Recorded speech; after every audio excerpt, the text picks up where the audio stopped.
আসসালামু আলাইকুম। আপনারা কেমন আছেন? আলহামদুলিল্লাহ আমি ভালো আছি। অতিরিক্ত ঠান্ডা, লেপের ভিতরে গুটিসুটি হয়ে বসে চলছে চায়ের আড্ডা। যেন ছোট ছোট উষ্ণতার নিঃশ্বাস। হাতের তালু ছুঁয়ে সেই উষ্ণতা পৌঁছে যায় হৃদয়ের গভীরে। বাহিরে কুয়াশা আর কনকনে শীতের দাপট, ভিতরে চায়ের আড্ডা, নরম হাসি, চাপা কথা, প্রশান্তি।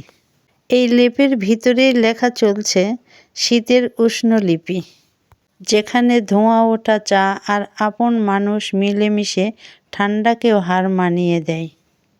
সবাই ভালো থাকবেন, স্বাস্থ্যসম্মত খাবার খাবেন, সুস্থ থাকবেন। আল্লাহ হাফেজ।